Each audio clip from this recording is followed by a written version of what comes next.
Miscellaneous articles by Norbie. Has life always been good to you, or do you live in quiet desperation? Life often does not turn out as one had hoped. It has been said that many people live their lives in quiet desperation. Youthful idealism has this glowing vision of the future, colored with radiant optimism. And then real life comes along. At a 50th high school reunion, a woman asked me, "Don, has life been good to you?" No one had ever asked me that before. I had to think a minute. Then I said, "No, life has not always been good, but the Lord has always been good." Tragedies do come in life, there can be gut-wrenching heartaches. Your marriage may fall apart. Your spouse confronts you with the words, "I no longer love you, I have found someone else, I want a divorce." It is as if you were kicked in the stomach. Your whole world falls apart. Or your teenage daughter comes home and confesses with tears, "Mom and Dad, I am pregnant," and the man involved has no desire to marry her. After years of faithful service, your employer calls you into his office, and announces, "I am sorry, but we will have to let you go." A job that you thought was secure has vanished like the morning mist. Or the doctor tells you quietly, "I am sorry to tell you, but your wife has terminal cancer. We can do nothing for her. Take her home and love her while she is still here." And you now have to go through the agony of seeing the one who has been a faithful wife and borne your children waste away and finally die. Life demands a response, both from us and others. No, life is not always good to us. But how do we respond?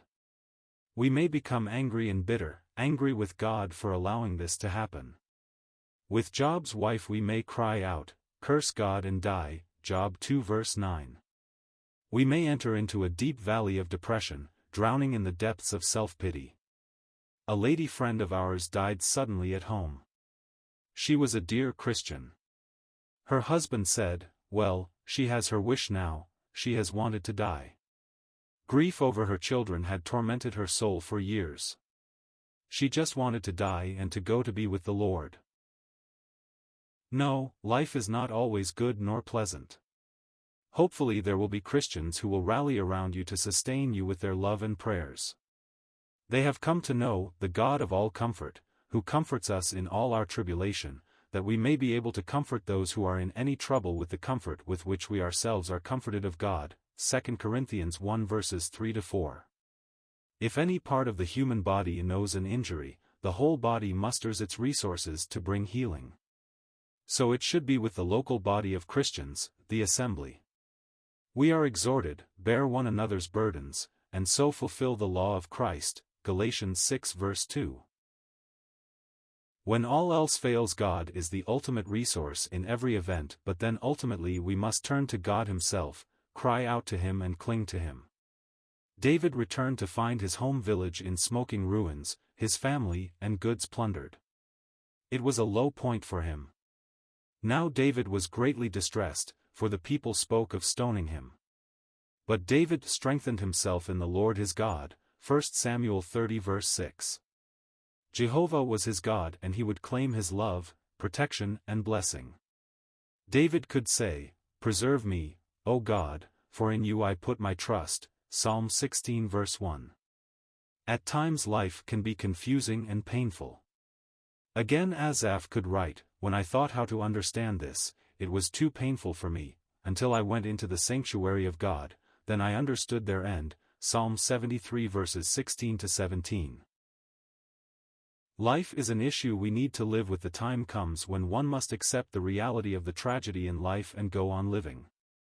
Some seek to escape the reality of their lives and withdraw into their own heads and live in a world of fantasy.